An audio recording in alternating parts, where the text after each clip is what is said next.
Memorias de una geisha. Arthur Golden. Capítulo 10. Una mañana, bastantes meses después, cuando estábamos guardando las enaguarrolas ligeras de gasa de seda para la estación cálida, y sacando las hitoelas de entretiempo, que van sin forrar, me llegó de pronto un hedor tan horrible al cruzar el vestíbulo que tiré al suelo el montón de ropa que llevaba entre los brazos. El olor procedía del cuarto de la abuela. Corrí escaleras arriba a buscar a la tía, porque enseguida me di cuenta de que tenía que haber pasado algo terrible. La tía bajó las escaleras lo más rápido que le permitía su cojera y cuando entró en el cuarto de la abuela la encontró muerta en el suelo. Había muerto de la forma más extraña que se pueda imaginar. La abuela tenía la única estufa eléctrica de la hoguilla, la usaba todas las noches, salvo en verano. Ya había empezado septiembre. Por eso estábamos guardando la ropa ligera de verano, y la abuela había empezado a usar la estufa de nuevo. Esto no quiere decir que el tiempo fuera necesariamente frío. Cambiábamos de una ropa a otra conforme al calendario, no a la temperatura que hacía fuera, y la abuela utilizaba su estufa del mismo modo. Estaba muy apegada a ella, probablemente porque había pasado muchas noches en su vida muerta de frío. Todas las mañanas, la abuela desenchufaba la estufa y le enrollaba el cable alrededor antes de retirarla a una esquina del cuarto. Con el tiempo, el metal caliente terminó quemando la camisa del cable, de modo que éste entró en contacto con el metal, y el aparato entero se electrificó. La policía dijo que cuando la abuela fue a tocar la estufa aquella mañana debió de quedarse paralizada al momento. Incluso es posible que muriera directamente. Al caer al suelo, su cara quedó atrapada en la superficie de metal caliente, de ahí aquel olor espantoso. Por suerte, no la vi muerta, salvo las piernas que estaban a la vista desde la puerta y parecían unas ramas de árbol muy finas envueltas en seda arrugada. Las 2 semanas siguientes a la muerte de la abuela tuvimos un trajín inimaginable,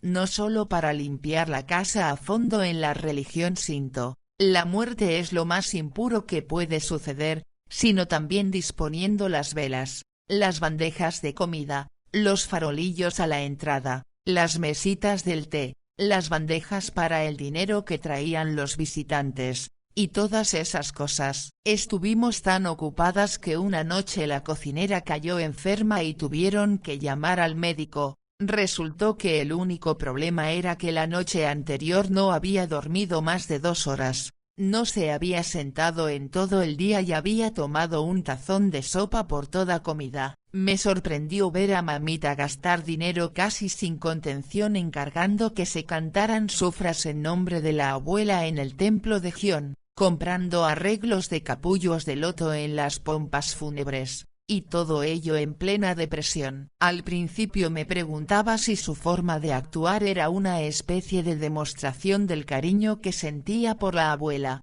pero más tarde me di cuenta de lo que significaba en realidad.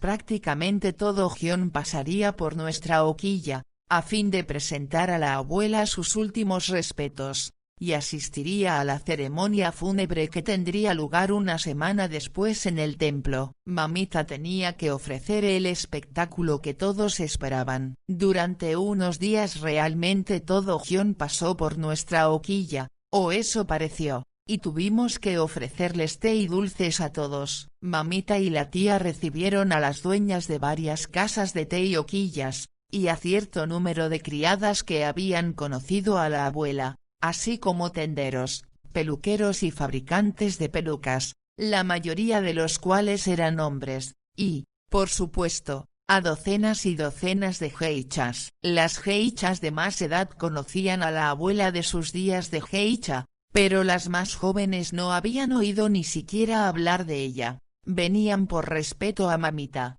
o, en algunos casos, porque tenían algún tipo de relación con Atsumono. Mi tarea durante esos agitados días consistía en hacer pasar a las visitas a la sala, en donde mamita y la tía las esperaban. Era una distancia de solo unos cuantos escalones, pero las visitas no se hubieran atrevido a entrar solas, y además tenía que localizar a qué cara correspondía cada par de zapatos, pues mi tarea era llevarlos a la casita de las criadas para que no entorpecieran en la entrada, y luego devolvérselos en el momento adecuado, cuando se iban. Al principio lo pasé fatal, no podía mirar fijamente a los ojos de las visitas sin parecer grosera, pero un simple vistazo a su cara no me bastaba para recordarla. Enseguida aprendí a fijarme en el kimono que llevaban. Hacia la segunda o tercera tarde se abrió la puerta y entró un kimono que me sorprendió y me pareció el más hermoso de los que había visto a cualquiera de las visitas. Era oscuro, como correspondía a la ocasión,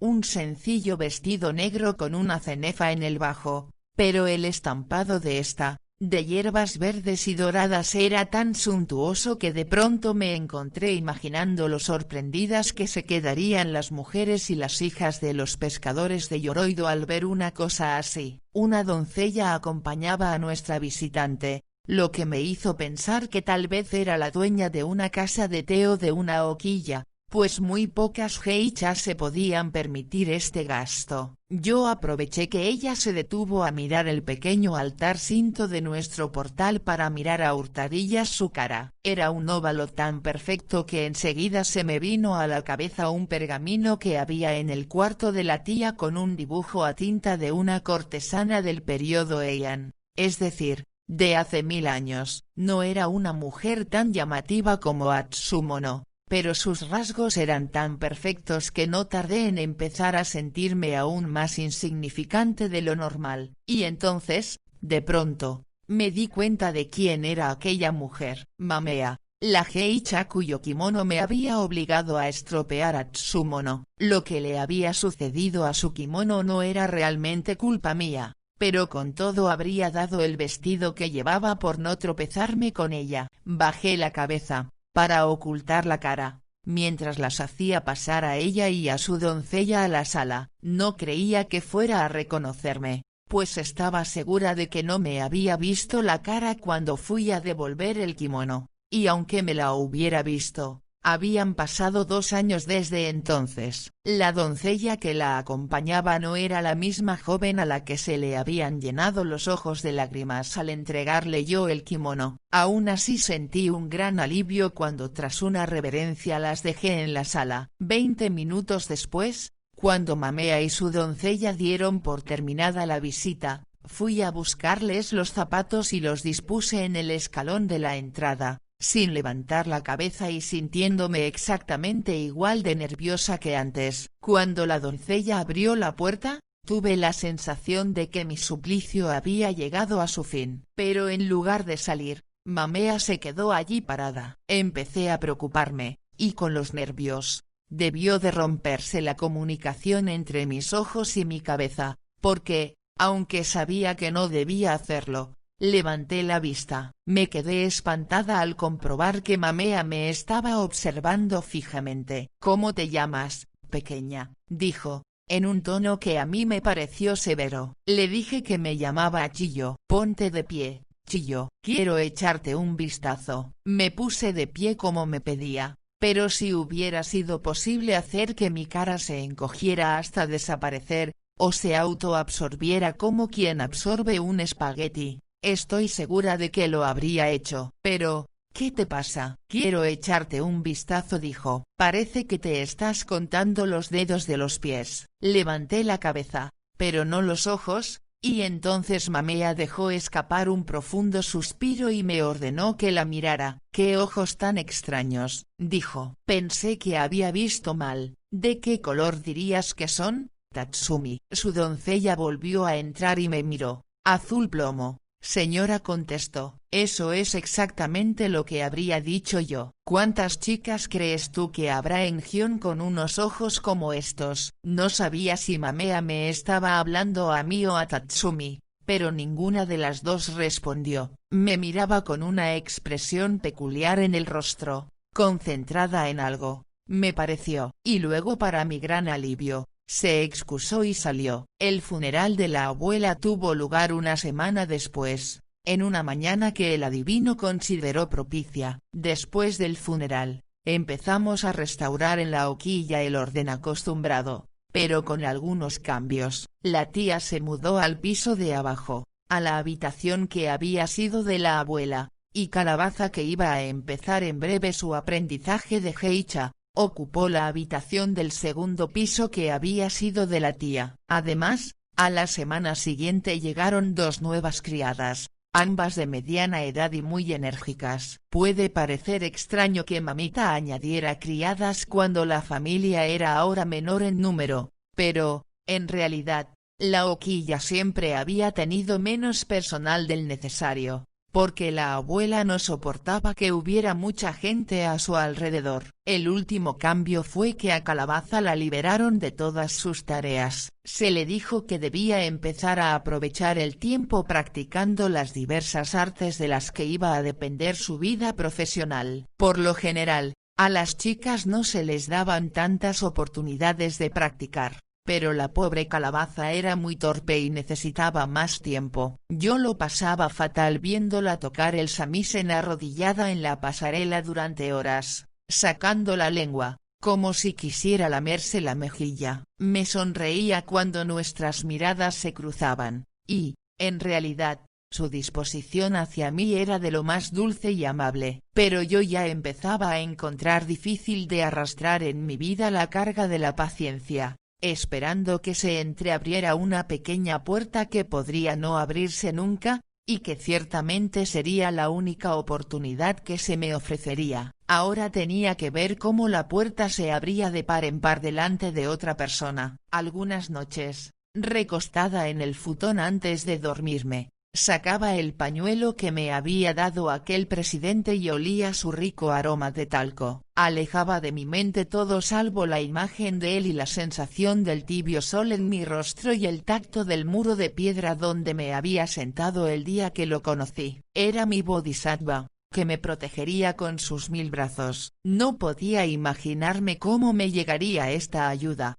pero rogaba para que me llegara. Hacia el final del primer mes después de la muerte de la abuela, una de las criadas nuevas me vino a buscar un día y me dijo que me esperaba alguien en la puerta. Era una calurosa tarde de octubre, demasiado calurosa para la estación, y estaba empapada de sudor después de haber estado limpiando el tatami del nuevo cuarto de Calabaza, que hasta hacía poco había sido el de la tía. Calabaza tenía la manía de subirse galletas de arroz a su dormitorio, de modo que tenía que limpiar los tatamis con mucha frecuencia. Me limpié la cara con una toalla húmeda lo más rápido que pude y me lancé escaleras abajo. En el portal me esperaba una joven vestida con un kimono como de doncella. Me arrodillé con una inclinación de cabeza. Solo cuando la miré por segunda vez me di cuenta de que era la doncella que había acompañado a Mamea a nuestra hoquilla unas semanas antes. Me dio mucha pena volver a verla allí. Estaba segura de que me había metido en algún lío, pero cuando ella me hizo un gesto para que saliera del portal, me calcé y la seguí hasta la calle. ¿Te envían de vez en cuando a hacer recados,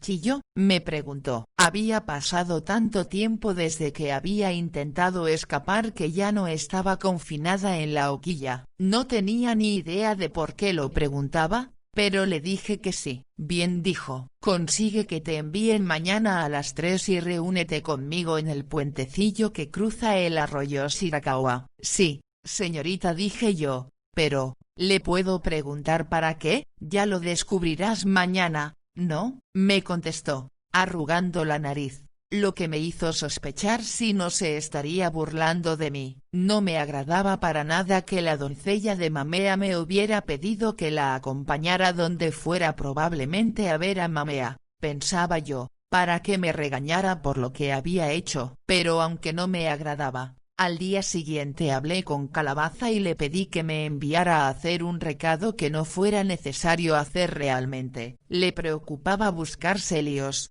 hasta que le prometí que encontraría la manera de pagárselo. Así que a las 3, cuando yo estaba en el patio, me llamó a voces. Chiyo-san, ¿Podrías salir a comprarme unas cuerdas nuevas para el samisen y unas revistas de kabuki que necesito? Le habían dicho que leyera revistas de teatro por el bien de su educación. Luego la oí decir aún más alto: ¿te parece bien, tía? Pero la tía no contestó, porque estaba en el piso de arriba echando una siesta. Salí de la hoquilla y caminé siguiendo el arroyo hasta que llegué al puentecillo que cruza a la parte de Gion llamada Motoyoshi-cho. Con aquel tiempo tan cálido y maravilloso, había bastantes hombres y geishas paseando y admirando los cerezos llorones, cuyos zarcillos decoraban la superficie del agua. Mientras esperaba junto al puente, vi a un grupo de turistas extranjeros que estaban visitando el famoso distrito de Gion. No eran los primeros extranjeros que veía en Kioto, pero ciertamente me parecieron muy raras aquellas mujeres de grandes narices y cabellos de brillantes colores, vestidas con faldas largas, y los hombres tan altos y resueltos, haciendo sonar sus tacones en los adoquines. Uno de los hombres me señaló y dijo algo en una lengua extranjera, y todos se volvieron a mirarme. Me sentí tan avergonzada que fingí que había visto algo en el suelo y me agaché para ocultarme. Finalmente apareció la doncella de Mamea, y tal como me había temido, me condujo sobre el puente y a lo largo del arroyo hasta el mismo portal donde Atsumono y Korin me habían dado el kimono y ordenado que subiera a entregarlo. Me parecía terriblemente injusto que ese mismo incidente estuviera a punto de causarme aún más problemas, y después de tanto tiempo. Pero cuando la doncella abrió la puerta, entré sin resistirme a la luz grisácea de las escaleras. Al llegar arriba, ambas nos descalzamos y penetramos en el apartamento. Chilló la espera, señora, gritó la doncella. Entonces oí a Mamea decir desde un cuarto en el interior: ¿de acuerdo? Muchas gracias, Tatsumi. La joven me condujo a una mesa dispuesta al lado de una ventana abierta, donde me arrodillé en uno de los cojines e intenté no parecer nerviosa. No mucho después apareció otra doncella con una taza de té, pues, al parecer, Mamea no tenía una sola doncella, sino dos. Ciertamente no esperaba que me sirvieran té, y, en realidad, no me había sucedido nada igual desde que había cenado en la casa del señor Tanaka hacía varios años. Le di las gracias con una inclinación de cabeza y bebí unos sorbitos, para no parecer grosera. Luego me encontré esperando sentada durante un buen rato, sin nada que hacer salvo escuchar el sonido del agua cayendo por la pequeña cascada del arroyo Shirakawa, que no es más alta que la rodilla de un hombre. El apartamento de Mamea no era grande,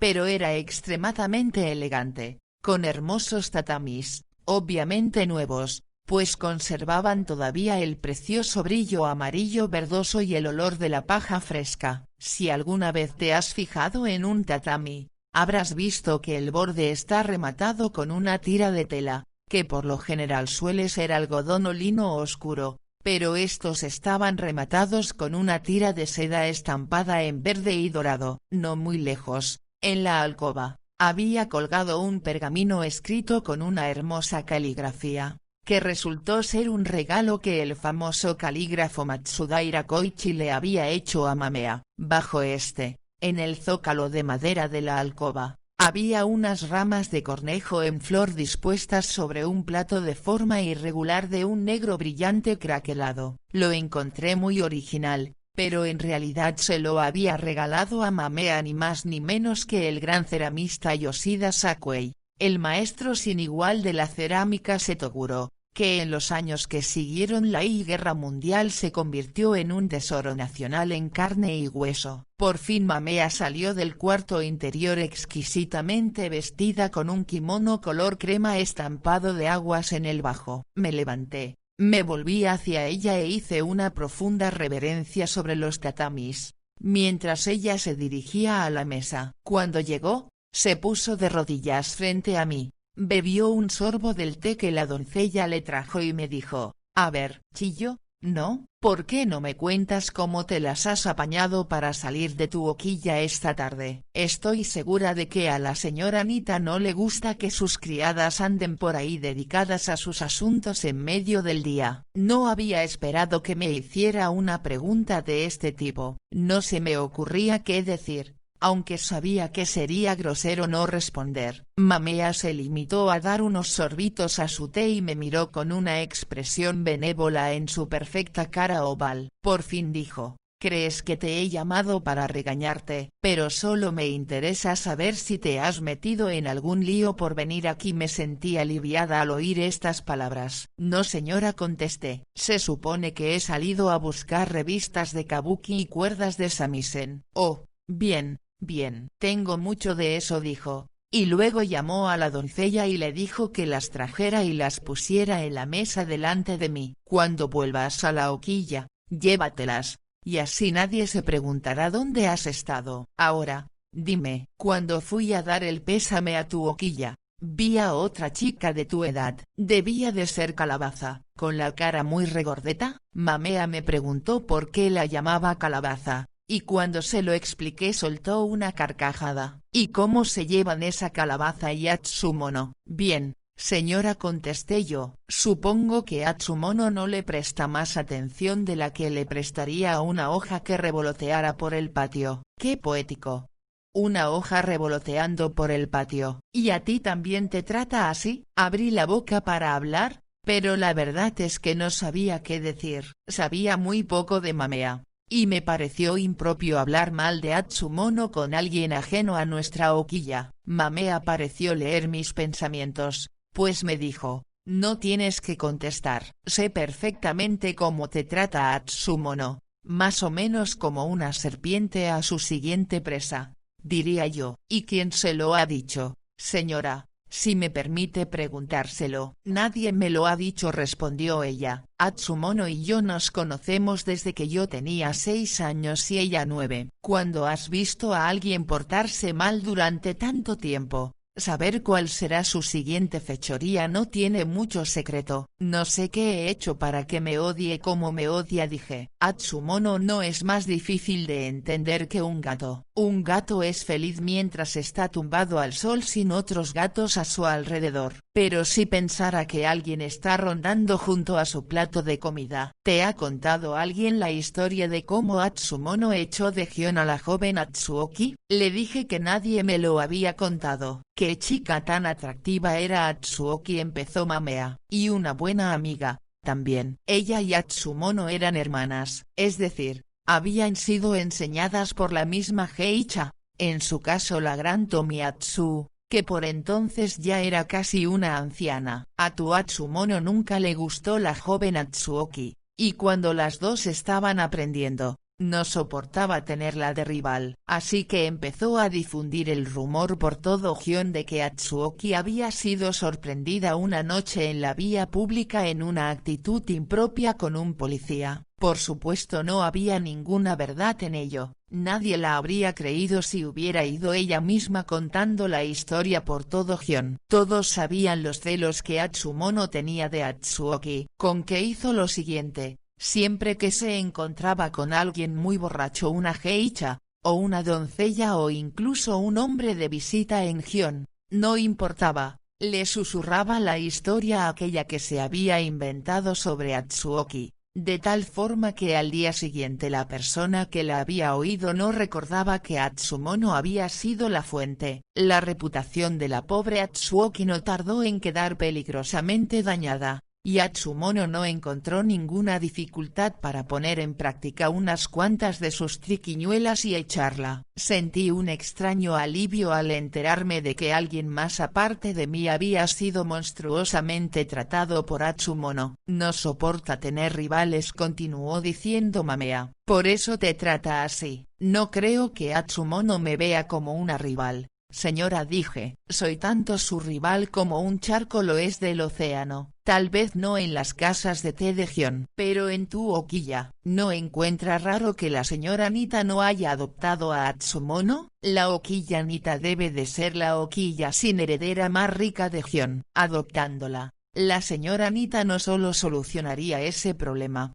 sino que también todas las ganancias de Atsumono quedarían en la Okiya, sin que hubiera que pagarle a ella un solo sen. Y Atsumono es una geisha célebre. Se diría que si la señora Anita, a quien le gusta el dinero tanto como a todos, no la ha adoptado hace tiempo, es que tendrá sus buenas razones para no hacerlo, ¿no crees? Nunca había pensado en nada de esto, pero después de escuchar a Mamea, estaba segura de que sabía exactamente la razón. Adoptar a Atsumono, dije yo, sería como abrirle la puerta de la jaula al tigre. Ciertamente, eso sería. Estoy segura de que la señora Anita sabe exactamente qué tipo de hija adoptiva sería Atsumono, del tipo que encuentra la manera de echar a su madre. En cualquier caso, Atsumono no tiene más paciencia que un niño. No creo siquiera que fuera capaz de mantener un grillo vivo en una jaula de mimbre. Tras un año o dos, probablemente vendería la colección de kimonos de la Okiya y se retiraría. Esa es la razón por la que Atsumono te odia tanto. Pues la otra chica, Calabaza.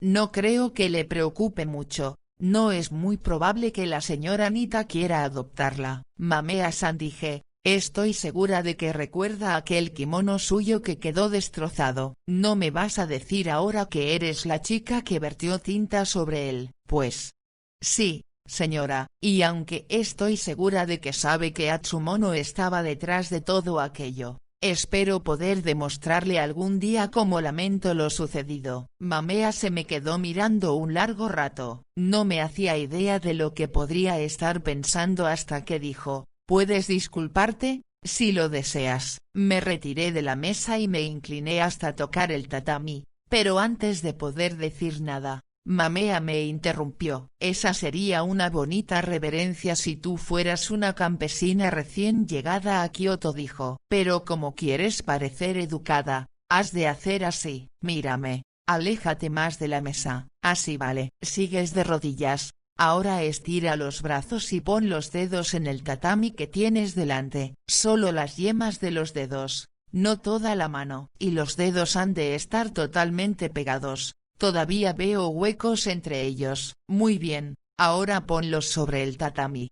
Las manos juntas. Eso. Ahora estás en la postura adecuada para inclinarte tanto como puedas, pero mantén el cuello recto, y no dejes caer la cabeza. Y, por lo que más quieras, no descargues tu peso en las manos o parecerás un hombre. Eso es. Ahora vuelve a intentarlo. Repetí la reverencia y le dije de nuevo cuánto lamentaba haber participado en el destrozo de su hermoso kimono. Era un bonito kimono, ¿verdad? Dijo ella. Bueno, pues ahora nos olvidaremos de todo aquello. Quiero saber por qué has dejado de prepararte para geisha. Tus profesores en la escuela me dijeron que ibas bien hasta el momento que dejaste de asistir a clase. Deberías estarte preparando para una carrera de éxitos en Gion. ¿Por qué paró en seco la señora Anita tu educación? Le conté de mis deudas, incluyendo el kimono y el broche que Atsumono me había acusado de robar. Pero cuando terminé, continuó mirándome con frialdad. Finalmente me dijo: ¿hay algo más que no me dices? Considerando tus deudas, yo esperaría que la señora Anita estuviera incluso más decidida a verte triunfar como geisha. Desde luego, como nunca vas a conseguir pagarle es trabajando de criada. Debí de bajar la vista, avergonzada. Al oír esto, pues por un instante Mamea pareció capaz de leer mis pensamientos. Intentaste escapar, ¿verdad? Sí, señora, dije yo. Tenía una hermana. Nos separaron, pero logramos encontrarnos. Teníamos que reunirnos en cierto lugar una noche y huir juntas. Pero entonces me caí del tejado y me rompí el brazo. ¿Del tejado? Debes de estar de broma. ¿Te subiste allí para echar una última mirada a Kioto? Le expliqué por qué lo hice. Ya sé que hice una tontería, dije luego. Ahora mamita no invertirá un sen más en mi aprendizaje, pues teme que vuelva a escaparme. Y todavía hay algo más. Una chica que intenta huir de la Okiya en la que vive deja en mal lugar a la dueña. Así es como piensa la gente aquí en Gion, pero si ni siquiera es capaz de impedir que se le escapen las criadas. Esas cosas. Pero, ¿Qué vas a hacer ahora?, chilló. No me pareces una chica que quiera pasarse la vida de criada. Oh, señora, daría lo que fuera por reparar mis errores, dije. Han pasado más de 2 años, he esperado pacientemente confiando que me surgiría alguna oportunidad. Esperar pacientemente no es algo que vaya contigo. Me doy cuenta de que tienes una gran cantidad de agua en tu personalidad. El agua nunca aguarda, cambia de forma y fluye alrededor de las cosas y encuentra pasos secretos en los que no ha pensado nadie. El agujerito en el tejado o el fondo de una caja. No cabe duda de que es el más versátil de los 4 elementos. Puede asolar la tierra, puede apagar el fuego, puede tragarse un trozo de metal y arrastrarlo. Ni la madera, que es su complemento natural, no puede sobrevivir sin el alimento del agua. Pero pese a todo, no te has inspirado en estas fuerzas para vivir tu vida, ¿no es así? En realidad, señora, ver correr el agua fue lo que me dio la idea de escaparme por el tejado. Estoy segura de que eres una chica lista, chilló, pero no creo que ese fuera tu momento más inteligente. Quienes tenemos mucha agua en nuestras personalidades no escogemos hacia dónde corremos. Lo único que podemos hacer es fluir hacia donde nos lleva el paisaje de nuestras vidas. Supongo que soy como un río que se topa con una presa, y esa presa es Atsumono. Sí, probablemente eso es cierto, dijo ella mirándome tranquilamente. Pero a veces los ríos se llevan las presas. Desde que llegué a su apartamento, me había estado preguntando por qué me había mandado llamar Mamea. Ya había decidido que no tenía nada que ver con el kimono, pero hasta ese momento no me percaté de lo que había tenido delante todo el tiempo. Mamea debía de haber decidido utilizarme para vengarse de Atsumono. Era obvio que eran rivales, porque si no habría destrozado Atsumono el kimono de Mamea 2 años antes. Sin duda, Mamea debía de haber estado esperando el momento adecuado y ahora, al parecer, lo había encontrado. Me iba a utilizar de mala hierba que ahoga al resto de las plantas del jardín. No buscaba solo venganza, quería deshacerse completamente de Atsumono. En cualquier caso, continuó Mamea, nada cambiará hasta que la señora Nita te permita seguir con tu preparación. No tengo muchas esperanzas de lograr convencerla, dije. No te preocupes ahora de eso, preocúpate de encontrar el momento adecuado. Para entonces la vida ya me había enseñado lo suyo,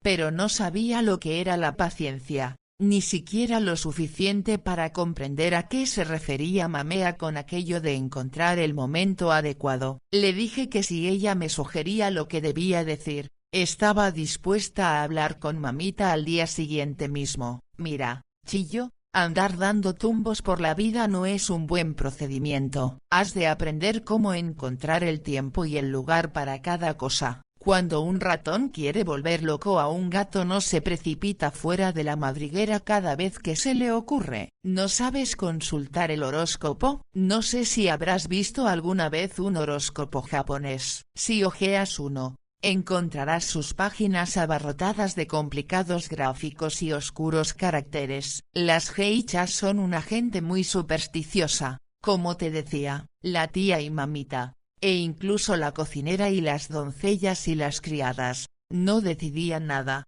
ni tan siquiera algo tan sencillo como comprarse un par de zapatos, sin consultar el horóscopo. Pero yo no lo había consultado nunca. No me extraña que te hayan ocurrido tantas desgracias, me dijo Mamea. ¿Me estás diciendo que intentaste escapar sin comprobar si el día era propicio? Le dije que mi hermana había decidido el día. Mamea quería saber si me acordaba de la fecha exacta, y tras consultar con ella el calendario logré acordarme. Había sido el último martes de octubre de 1929, solo unos meses después de que a Satsu y a mí nos sacaran de casa. Mamea le dijo a la doncella que trajera el horóscopo de aquel año, y tras preguntarme mi signo del zodiaco, el año del mono, pasó un rato examinando varios gráficos y cotejándolos con otros, así como comprobando la página en la que se daba la perspectiva general de mi signo para ese mes. Finalmente leyó: tiempo poco propicio. Se han de evitar a toda costa las agujas, los alimentos extraños y los viajes. Aquí se detuvo para lanzarme una mirada. ¿Oyes lo que dice? Viajes. Después continúa diciendo que has de evitar las siguientes cosas. Veamos: bañarse a la hora del gallo, comprarse ropa nueva, embarcarse en nuevas empresas y, escucha esta, cambiar de residencia. Aquí Mamea cerró el libro y clavó sus ojos en mí. ¿Tuviste cuidado con todas estas cosas? Mucha gente duda de este tipo de adivinación, pero cualquier duda que tuvieras habría desaparecido si hubieras estado allí y visto lo que sucedió a continuación. Mamea me preguntó el signo de mi hermana y consultó la misma información. Bueno, dijo pasado un rato, esto es lo que dice: día propicio para todo tipo de pequeños cambios. Tal vez no era el mejor día para algo tan ambicioso como escaparse, pero, sin duda, era mejor que el resto de los días de esa semana o la siguiente. Y entonces venía lo más sorprendente. Y luego continúa diciendo: muy buen día para viajar en la dirección de los corderos, leyó Mamea. Y cuando sacó un mapa y buscó Yoroido, vimos que estaba al noreste de Kioto, que es en verdad la dirección que corresponde al signo del cordero en el zodiaco. Satsu había consultado el horóscopo, probablemente a eso había ido cuando me dejó sola unos minutos en el cuartito de debajo de la escalera, y no le había faltado razón para hacerlo. Ella había logrado escapar y yo no. En ese momento empecé a comprender lo inconsciente que había sido, no solo en la planificación de mi huida, sino también en todo lo demás. Nunca había comprendido lo relacionadas que están unas cosas con otras, y no estoy hablando solo del zodiaco. Nosotros, los seres humanos, somos solo una parte de algo mucho más grande. Puede que al caminar aplastemos un escarabajo o sencillamente produzcamos una pequeña corriente en el aire que haga que una mosca termine posándose donde no se hubiera posado nunca. Y si pensamos en el mismo ejemplo,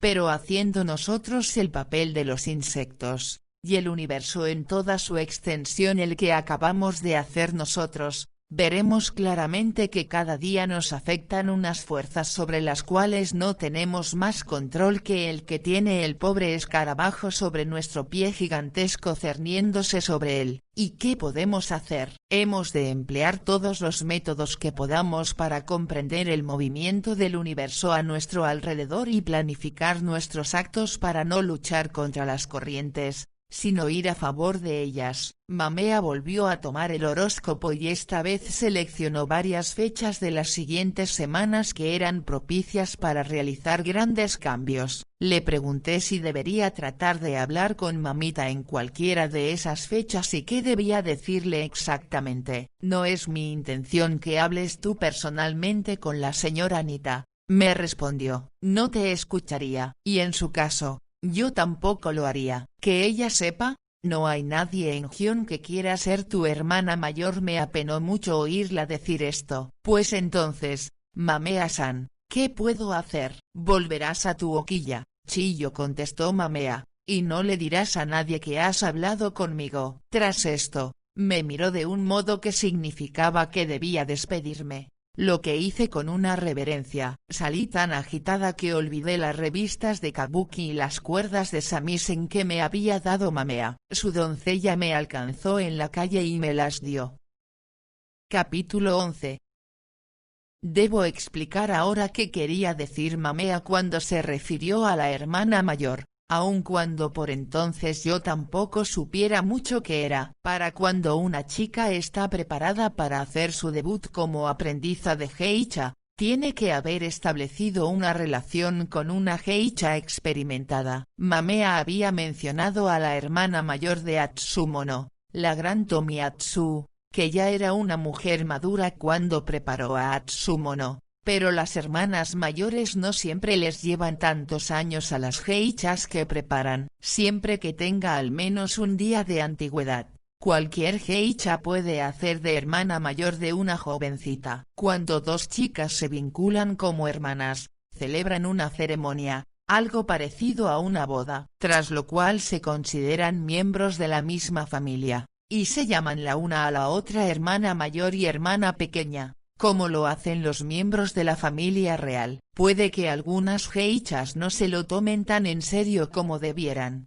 pero una hermana mayor que realmente cumple con su deber como tal se convierte en la figura más importante en la vida de la joven geicha. Su función no se limita a enseñar a la hermana pequeña la forma de mezclar la turbación y la risa cuando un hombre le cuenta un chiste malicioso, o ayudarla a escoger el grado correcto de cera para poner bajo el maquillaje. Asimismo tiene que asegurarse de que su hermana pequeña atrae la atención de la gente que va a necesitar conocer, y esto lo hace llevándola por Gion y presentándole a las dueñas de las mejores casas de té, al hombre que fabrica las pelucas para las funciones de teatro, a los chefs de los mejores restaurantes, etc. etc. Todo ello significa un montón de trabajo, pero presentar a su hermana pequeña en Gion durante el día es solo la mitad del papel que ha de desempeñar la hermana mayor, pues Gion es como una pálida estrella que solo reluce en todo su esplendor al ponerse el sol. Por la noche la hermana mayor ha de llevar a la menor con ella,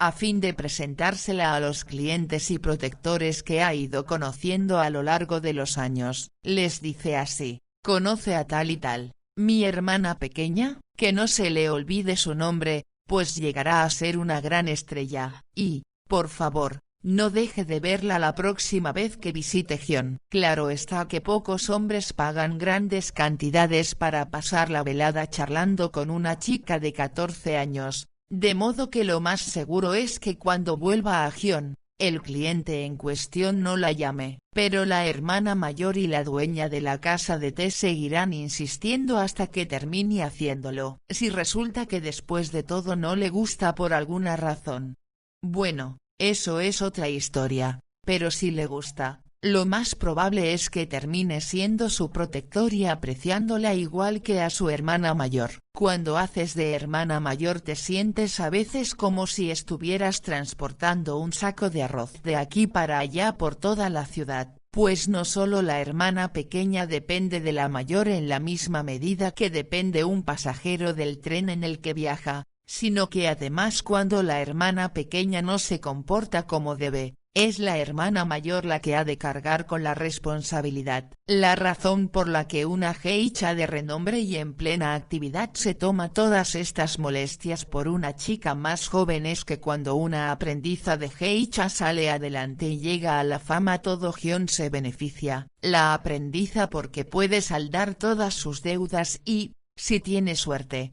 terminará de amante de un hombre rico, la hermana mayor porque recibe una parte de los honorarios de su hermana al igual que las dueñas de las diferentes casas de té donde trabaja la chica, incluso el fabricante de pelucas o las tiendas donde venden los adornos del pelo o los dulces que la geicha compra de vez en cuando para regalar a sus protectores. Aunque no reciban directamente una parte de los honorarios de la chica, se benefician de tener como cuenta a una geicha famosa, quien además traerá más gente a gastar dinero en Gion. Es justo decir que una joven aprendiza de geicha de Gion depende para casi todo de su hermana mayor, y, sin embargo, muy pocas chicas pueden opinar sobre quién quieren que sea su hermana mayor. Una geicha bien establecida no pondrá en peligro su reputación tomando como hermana pequeña a una chica insulsa o que no vaya a gustar a sus protectores. Por otro lado, la dueña de una hoquilla que ha invertido un montón de dinero en la formación de una aprendiza no va a esperar sentada a que aparezca una geicha de lo más insulso y se ofrezca de hermana mayor. El resultado es que las geichas con más fama terminan teniendo más solicitudes de las que pueden aceptar. Pueden rechazar algunas, pero otras no, y esto me lleva a la razón por la que mamita creía, como sugería Mamea, que ninguna geicha de Gion iba a querer actuar de hermana mayor mía. Por la época en que yo llegué a la hoquilla, probablemente mamita tenía en mente que Atsumono fuera mi hermana mayor. Puede que Atsumono fuera un tipo de mujer capaz de morder a una araña, pero casi cualquier aprendiza habría estado contentísima de ser su hermana pequeña. Atsumono ya había sido hermana mayor de al menos 2 conocidas geishas de Gion. En lugar de torturarlas como a mí, se portó bien con ellas. Tuvo la posibilidad de escoger si las tomaba o las dejaba de tomar bajo su tutela, y lo hizo por el dinero que ello le reportaría. Pero en mi caso, no se podía contar con que Atsumono me ayudara a salir adelante en Gion, o al menos no se podía contar más de lo que se puede contar con un perro para que escolte a un gato por la calle sin morderle al llegar a la primera esquina. Mamita podría haber obligado a Atsumono a ser mi hermana mayor, no solo porque vivía en nuestra hoquilla, sino también porque apenas tenía kimonos de su propiedad y dependía de la colección de la hoquilla. Pero no creo que ninguna fuerza terrestre habría obligado a Atsumono a prepararme debidamente. Estoy segura de que el día que le dijeran que me llevara a la casa de Temizuki y me presentara a las propietarias, me habría llevado en su lugar a las orillas del río y habría dicho: «Río Kamo, le presento a mi nueva hermana pequeña», y acto seguido me habría empujado. En cuanto a la idea de conseguir que otra geisha me formara, bueno, pues eso significaría cruzarse en el camino de Atsumono, y pocas geishas de Gion tenían el valor de hacer tal cosa. Una mañana, semanas más tarde de mi encuentro con Mamea, estaba sirviendo el té a Mamita y a un invitado en la sala, cuando la tía abrió la puerta de pronto. «Siento interrumpir», dijo la tía, «pero si pudieras salir un momento». Kayoko-san. Kayoko era el nombre real de Mamita, pero raramente lo oíamos en la hoquilla. «Tenemos una visita en la puerta». Al oír esto, Mamita soltó una de esas risas suyas que parecían toses. «Debes de tener un mal día, tía», dijo, «para venir tú misma a anunciar una visita. Ya bastante poco trabajan las criadas para que encima tú te pongas a hacer sus tareas». «Pensé que preferirías que fuera yo quien te dijera que la visita que aguarda en la puerta es Mamea», respondió la tía. Yo había empezado a preocuparme de que mi conversación con Mamea quedara en nada, pero al oír que había aparecido sin previo aviso en nuestra hoquilla, la sangre se me agolpó en la cara con tal fuerza que me sentí como una bombilla que acabaran de encender. El cuarto se quedó en perfecto silencio durante un largo rato, y luego la visita de Mamita dijo: «Mamea-san, me marcho inmediatamente, pero solo si me prometes contarme mañana qué se trae entre manos». Aproveché que la visita salía de la habitación para salir yo también. Luego, en el vestíbulo, oí a Mamita decirle a la tía algo que nunca la hubiera imaginado diciendo: «Vació la pipa», golpeándola en el cenicero que se había traído de la sala, y, al tiempo que me lo entregaba para que lo vaciara, dijo: «Tía, ven a peinarme, por favor». Nunca la había visto preocupada por su aspecto. Es cierto que llevaba ropa elegante, pero al igual que su cuarto estaba lleno de bonitos objetos y, sin embargo, era un lugar de lo más siniestro. Así también, por mucho que se envolviera en los tejidos más exquisitos, sus ojos seguían siendo tan pegajosos como un trozo de pescado podrido y apestoso. Y realmente parecía que para ella el cabello no era más importante que el humo para una locomotora, algo que nos sale por arriba. Cuando Mamita fue a la puerta, yo me quedé en la casita de las criadas limpiando el cenicero, e hice tales esfuerzos por oír lo que hablaban Mamea y ella que podría haberme dislocado todos los huesos del oído. Primero habló Mamita: «Siento haberte hecho esperar, Mamea-san. ¿A qué se debe el honor de tu visita?». Luego Mamea dijo: «Le pido disculpas por venir tan intempestivamente, señora Anita», o algo por el estilo, y así continuaron las dos durante un rato. Todos mis esfuerzos por escucharlas me estaban resultando tan poco satisfactorios como los de un hombre que arrastra un baúl colina arriba solo para descubrir que está lleno de piedras. Por fin pasaron del vestíbulo a la sala. Yo estaba tan desesperada por oír la conversación que agarré un trapo y empecé a limpiar el suelo del vestíbulo. Por lo general, la tía no me hubiera permitido trabajar allí mientras había una visita en la sala, pero estaba tan ansiosa de escuchar como yo. Cuando salió la criada que les había servido el té, la tía se puso a un lado de la puerta donde no pudieran verla y se aseguró de que quedaba abierta una rendija. Estaba escuchando con tanta atención las trivialidades que se estaban intercambiando que debí de perder la noción de lo que pasaba a mi alrededor, pues de pronto levanté la vista y vi la cara regordeta de Calabaza pegada a la mía. Estaba de rodillas, abrillantando el suelo, pese a que ya lo estaba haciendo yo ya que ya estaba exenta de este tipo de tareas. ¿Quién es Mamea?, me susurró. Estaba claro que Calabaza había oído cuchichear a las criadas. Precisamente hacía un momento que yo misma las había visto en conciliábulo en el pasillo del patio, en el extremo opuesto de la pasarela. Ella y Atsumono son rivales, le contesté yo también en un susurro. Es la dueña del kimono que me hizo manchar de tinta. Atsumono pareció que me iba a preguntar algo más, pero entonces oímos hablar a Mamea. Señora Anita, espero que excuse mi atrevimiento de venir a molestarla en un día tan ajetreado, pero me gustaría tener unas breves palabras con usted a propósito de Chibo, su criada. Oh, no, exclamó Calabaza, y me miró a los ojos para mostrarme cuánto lamentaba lo que estaba a punto de sucederme. Nuestra Chiyo puede ser un poco fastidiosa, dijo Mamita. Espero que no la hayan molestado. No, no, nada de eso, dijo Mamea, pero he notado que durante las últimas semanas no ha asistido a clase. Estoy tan acostumbrada a cruzármela por los pasillos. Justamente ayer pensé que podría estar enferma, y acabo de conocer a un médico muy bueno. Si quiere le digo que venga a verla. Es muy amable por tu parte, contestó Mamita, pero debes de estar pensando en otra chica. No te puedes haber cruzado con nuestra Chiyo en la escuela. Hace 2 años que no va a clase. ¿No nos referimos a la misma chica? Es una bastante bonita, con unos sorprendentes ojos azul grisáceo. Sí,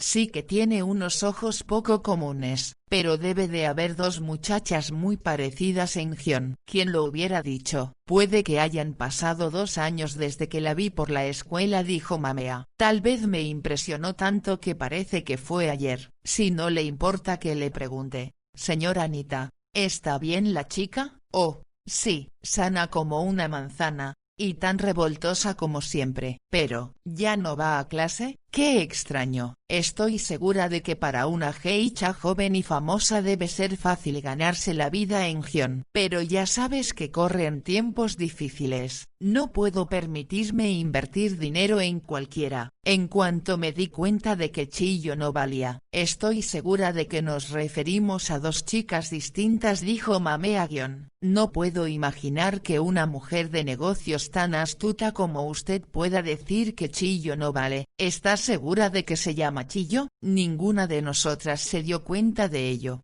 pero mientras decía estas palabras, Mamita se levantó de la mesa y atravesó la habitación. Un momento después corrió la puerta y se encontró con la nariz pegada a la oreja de la tía. Esta dio un paso atrás y se quitó de en medio como si nada hubiera pasado, y supongo que Mamita se conformó con fingir lo mismo, pues se limitó a mirar hacia donde yo estaba, diciendo, Chiyo-san, ven aquí un momento. Para cuando cerré la puerta tras de mí y me arrodillé en el tatami para hacer la reverencia, Mamita ya había vuelto a ocupar su lugar en la mesa. Esta es nuestra Chiyo, dijo Mamita. La misma que yo decía, exclamó Mamea. ¿Cómo estás, Chiyo-san? Me alegro de que tengas tan buen aspecto. Le estaba diciendo aquí a la señora Anita que estaba preocupada por ti, pero parece que te encuentras bien. Oh, sí, señora, muy bien, contesté yo. Gracias,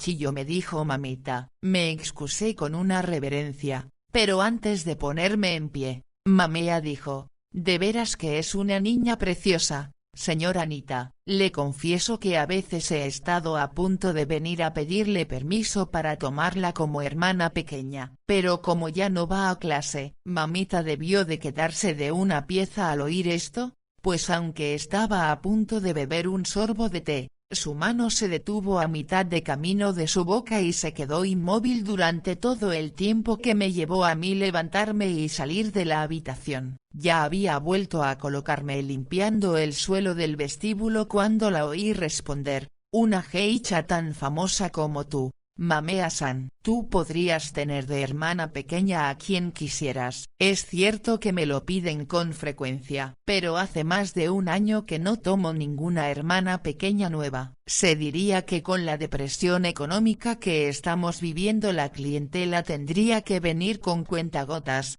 pero, en realidad, nunca he tenido tanto trabajo. Supongo que los ricos siempre siguen siendo ricos, incluso con los tiempos que corren. Hoy necesitan divertirse más que nunca, dijo mamita. Pero estaba diciendo. Sí, ¿qué estaba yo diciendo? Bueno, lo mismo Oda. No quiero entretenerla más. Me agrada saber que Chiyo se encuentra bien. Muy bien, sí. Pero espera un momento, Mamea, no te vayas aún. Si no te importa. ¿No estabas diciendo que casi llegaste a considerar la idea de tomar a Chiyo como hermana menor? Bueno.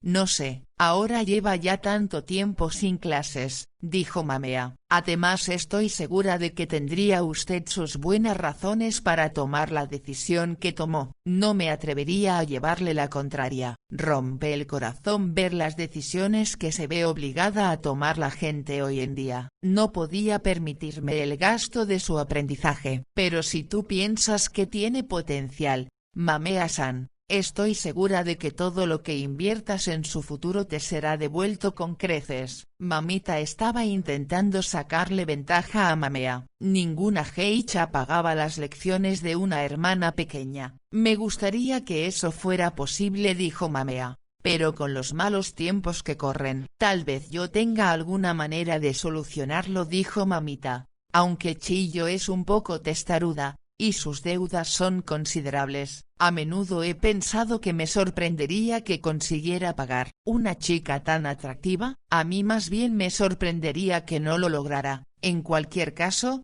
en la vida hay otras cosas además del dinero, dijo Mamita. Una hace todo lo que puede por una chica como Chiyo. Tal vez podría encontrar la manera de invertir algo más en ella.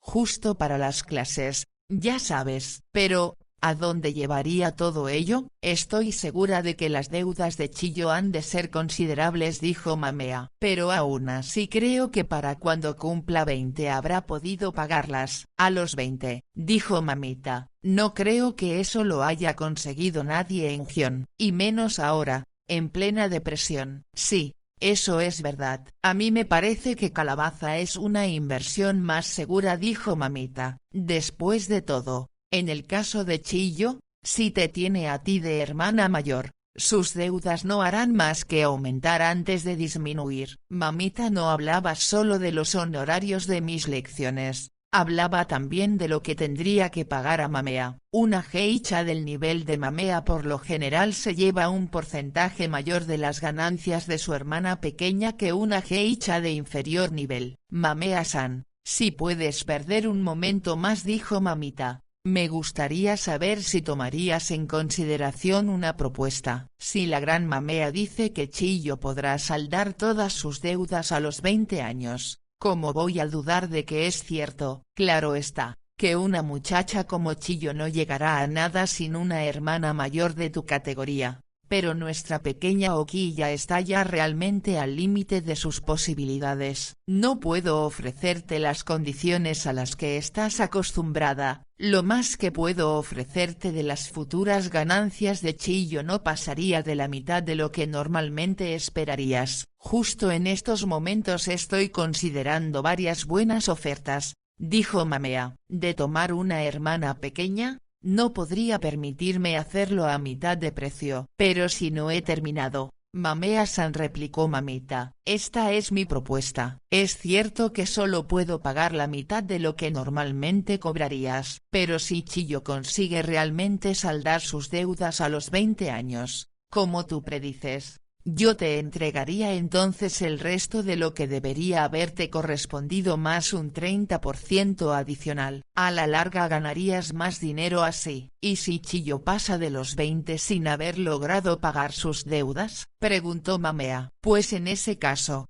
siento decirte que las dos habríamos hecho una mala inversión. La Hoquilla no podría pagarte los honorarios que tú debería. Se produjo un silencio. Y luego Mamea suspiró. No soy muy buena con los números, señora Anita, pero si entiendo bien, me está proponiendo que haga algo que piensa que podría ser imposible y encima por menos dinero del que cobro normalmente. Hay en Gion muchas chicas prometedoras, que serían unas hermanas pequeñas estupendas y sin riesgo alguno por mi parte. Lo siento pero solo puedo declinar su oferta. Tienes bastante razón, dijo Mamita, 30% es demasiado poco. Te ofrezco el doble, si lo consigues, pero nada si fracaso en mi intento. No lo veas así, no lo veas como que no es nada. Una parte de las ganancias de Chillo ya habría ido a parar a tus manos. Sencillamente la Hoquilla no te podría pagar la cantidad adicional que te debería. Estaba segura de que Mamea iba a decir que no, pero,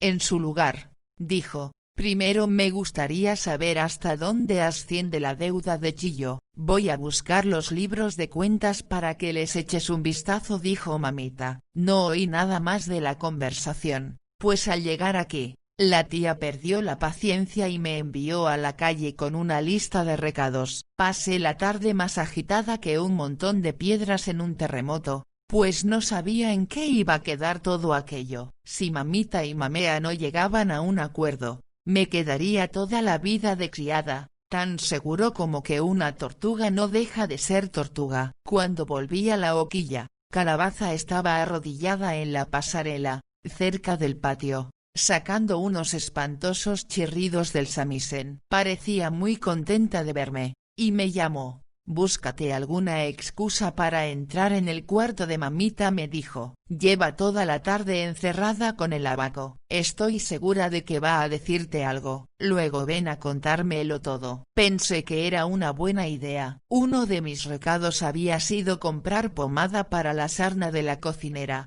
pero estaba agotada en la farmacia, así que decidí subir y pedirle excusas por haber vuelto sin ella. A ella le daba absolutamente igual, por supuesto, probablemente ni siquiera sabía que me habían mandado a buscarla, pero al menos así entraría en su cuarto. Resultó que Mamita estaba escuchando un serial por la radio. Si cualquier otro día la hubiera molestado en un momento así, me habría hecho una seña para que entrara y habría seguido escuchando la radio, examinando los libros de cuentas y fumando su pipa. Pero hoy, para mi sorpresa, nada más verme, apagó la radio y cerró el libro de cuentas. Yo hice una reverencia y me arrodillé ante la mesa. He observado que mientras estaba aquí Mamea has estado dando brillo al suelo del vestíbulo. ¿Pretendías oír nuestra conversación? No, señora, la madera estaba arañada y Calabaza y yo estábamos intentando pulirla para que no se notara. Solo espero que llegues a ser mejor geisha que embustera, dijo,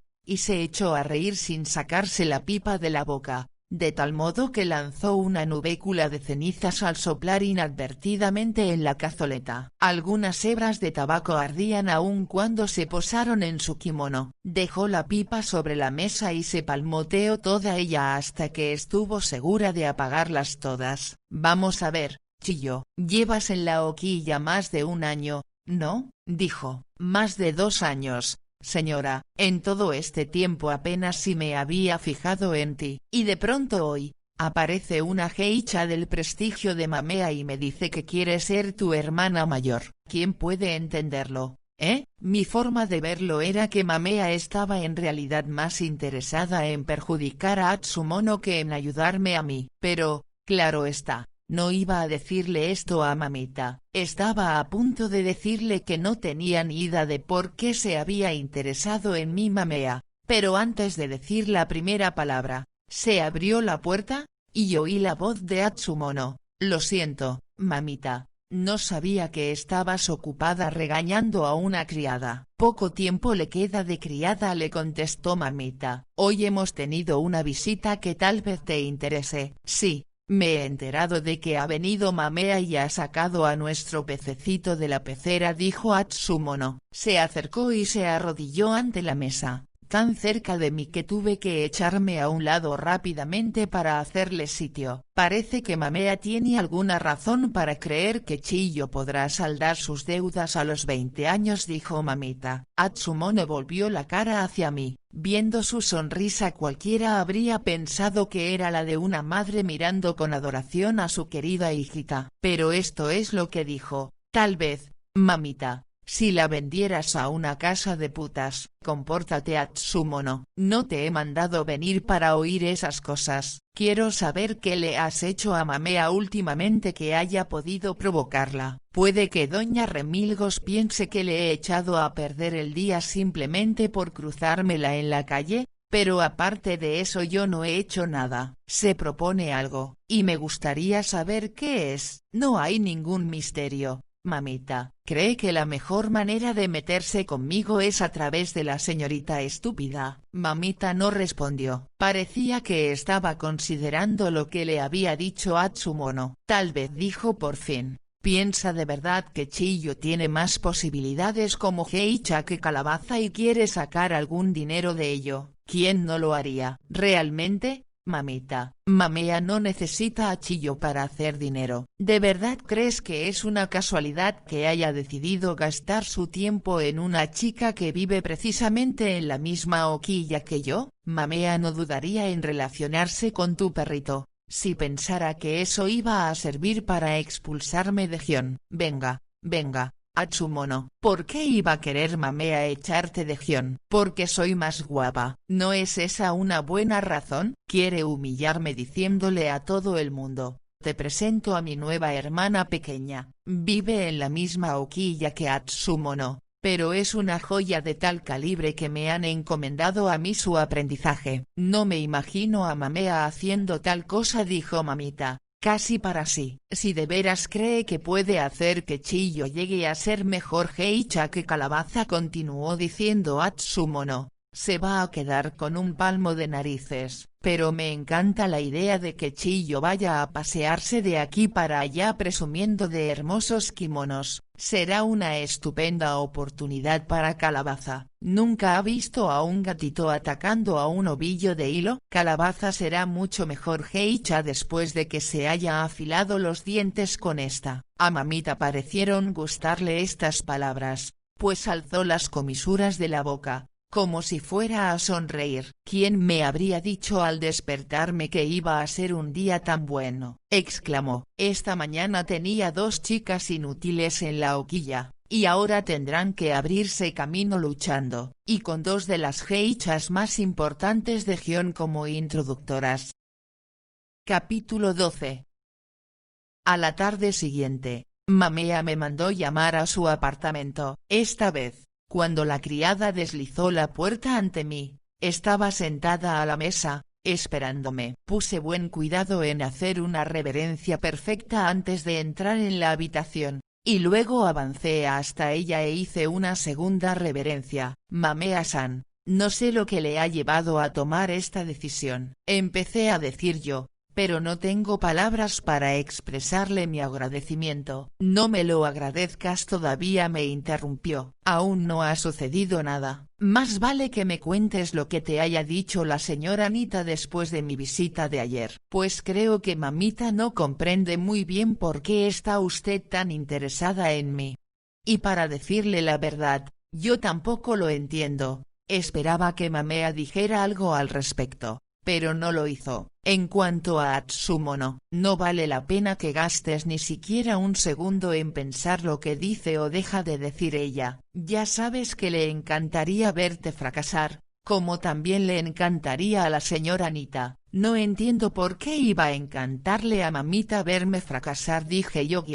Pues cuanto más éxito tenga yo, más dinero ganará ella. Salvo que si tú has saldado todas tus deudas para cuando cumplas 20 años, Ella me deberá a mí una gran cantidad de dinero. Ayer hice una especie de apuesta con ella, dijo Mamea, mientras una de sus doncellas nos servía té. No habría apostado si no estuviera segura de tu éxito. Pero si voy a ser tu hermana mayor, has de saber también que mis condiciones son muy estrictas. Esperaba que pasara a enumerármelas, pero en lugar de ello me miró furiosa y dijo, por lo que más quieras. Chilló, deja de soplar el té de esa forma, pareces una paleta, déjalo en la mesa hasta que se enfríe lo bastante para poder beberlo. Lo siento, dije, no me daba cuenta de lo que hacía. Pues deberías habértela dado. Una geisha ha de tener mucho cuidado con su imagen ante el mundo. Ahora vamos a lo que nos ocupa. Como te decía,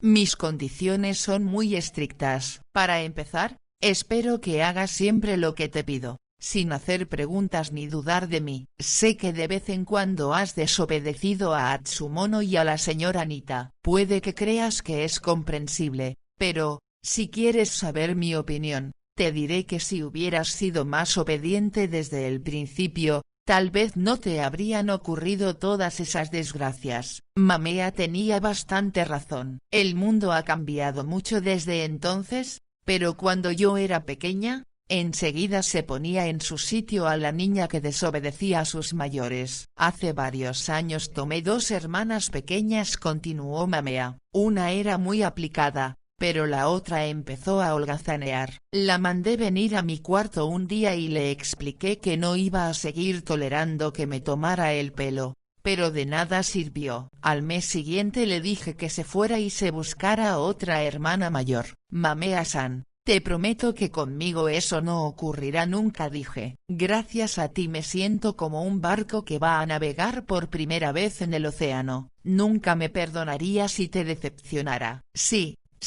todo eso está muy bien, pero no solo hablo del trabajo. También tendrás que tener cuidado en no dejarte engañar por Atsumono. Y por lo que más quieras, no hagas nada que pueda aumentar aún más tus deudas. Que no se te rompa ni una taza. Le prometí que así sería, pero he de confesar que cuando pensaba en la posibilidad de que Atsumono volviera a intentar engañarme, no estaba muy segura de que pudiera defenderme. Todavía hay una cosa más, dijo Mamea. Todo lo que hablamos tú y yo ha de quedar entre nosotras. Nunca le contarás nada a Atsumono, aunque solo hablemos del tiempo. ¿Has entendido bien? Cuando Atsumono te pregunte qué te he dicho, tú debes contestarle, oh, Atsumono-san, Mamea nunca dice nada interesante. Lo olvido todo nada más oírlo. Es la persona más aburrida del mundo. Le dije a Mamea que había comprendido. Atsumono es bastante lista, continuó ella. Con que le des la más mínima pista,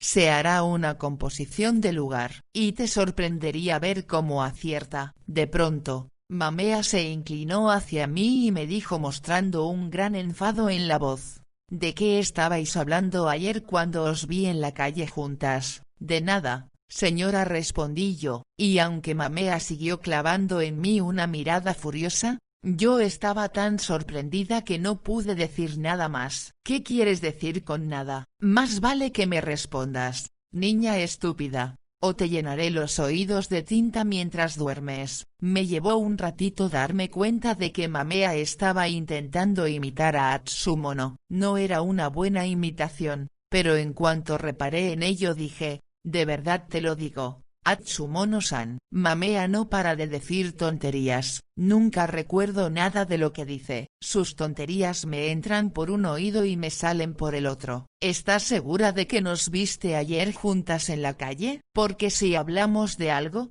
parece que se ha borrado totalmente de mi memoria. Mamea continuó imitando a Atsumono un rato más, y al final me dijo que yo había hecho un buen trabajo. Yo no estaba tan segura como ella. Ser interpelada por Mamea, incluso cuando intentaba actuar como Atsumono, no era lo mismo que mantener el tipo delante de la propia Atsumono. En los 2 años que habían transcurrido desde que Mamita había decidido poner punto final a mis clases, había olvidado casi todo lo que había aprendido. Y tampoco es que hubiera aprendido mucho, teniendo como tenía entonces la cabeza ocupada en otras cosas. Por eso, Cuando volví a la escuela, tuve la sensación de que empezaba mis clases por primera vez. Para entonces había cumplido 12 años, y era casi tan alta como Mamea. Se podría pensar que el hecho de ser mayor era una ventaja, pero no lo era. La mayoría de las chicas de la escuela habían empezado sus estudios mucho más jóvenes, en algunos casos, incluso, a la edad de 3 años y 3 días que marcaba la tradición. Las que empezaban así de pronto eran en su mayoría hijas de geishas, y habían sido educadas de tal modo hasta entonces que la danza y la ceremonia del té había formado parte de su vida cotidiana, como para mí bañarme en el estanque, allá en Yoroido. Ya sé que ya he hablado un poco de lo que era estudiar samisen con la señorita Ratón, pero una geisha ha de estudiar muchas más artes, además del samisen. De hecho, el prefijo gei, de geisha, significa artes, de modo que la palabra geisha significa artesana o artista. Mi primera clase de la mañana era de tsutsumi, un tipo de tambor de pequeño tamaño. Te preguntarás de qué le sirve a una geisha saber tocar el tambor. La respuesta es muy sencilla. En los banquetes o cualquier otro tipo de reunión informal de gion, las geishas bailan acompañadas simplemente del samisen y, tal vez, una voz. Pero en las representaciones teatrales, como en las danzas de la antigua capital, que tienen lugar todas las primaveras, 6 o más samisen se reúnen con varios tipos de tambor y una flauta japonesa que se llama fue y forman un conjunto. Por eso las geishas deben tener al menos una idea de todos esos instrumentos, aunque, de hecho, se le animará a que se especialice en uno o dos. Como decía, mi primera clase de la mañana era de tsutsumi, que se toca de rodillas. Al igual que el resto de los instrumentos musicales que estudiábamos, el tsutsumi se diferencia de todos los demás tambores en que se sujeta en el hombro y se toca con la mano, a diferencia del okawa, que es más grande y se apoya en el regazo, o el más grande de todos, llamado taiko, que se pone de lado sobre una plataforma y se toca con unos gruesos palos. En distintos momentos los he estudiado todos. Puede parecer que el tambor es un instrumento que hasta los niños saben tocar, pero en realidad una cosa es aporrearlo y otra tocarlo. De hecho, hay varias formas de tocar cada uno de ellos, como por ejemplo, en el caso del gran taiko, la que llamamos uchikomi, que consiste en traer el brazo con el palo al pecho y luego balancearlo hacia atrás y golpear el tambor, u otra que se denomina sarashi, que consiste en golpear con una mano al tiempo que levantamos la otra. Hay también otros métodos, y cada cual produce un sonido diferente, pero solo tras practicarlos mucho. Además, la orquesta toca siempre cara al público, de modo que todos estos movimientos han de ser elegantes y atractivos, así como sincronizados con los del resto de los miembros de la orquesta. La mitad del trabajo consiste en producir el sonido correcto, y la otra mitad en hacerlo de la manera adecuada. La siguiente clase de la mañana,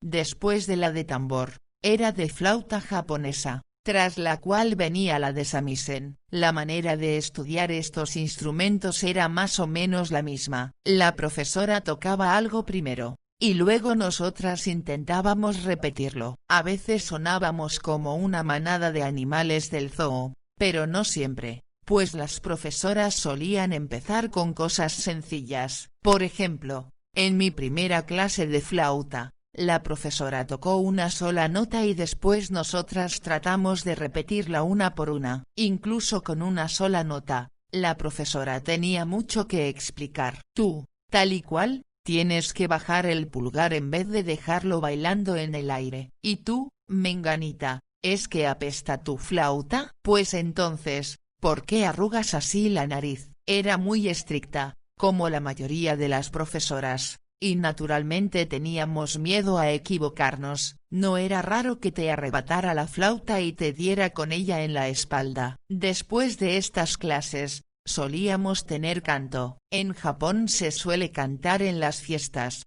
y los hombres vienen a Gion sobre todo a hacer fiestas. Todas las chicas, incluso las que carecen de oído y nunca van a cantar delante de otros, tienen que estudiar canto, pues este les ayuda a comprender la danza. Esto se debe a que se baila al son de unas piezas concretas, a menudo ejecutadas por una cantante que se acompaña con el samisen. Hay canciones de muchos tipos, muchos más de los que puedo enumerar.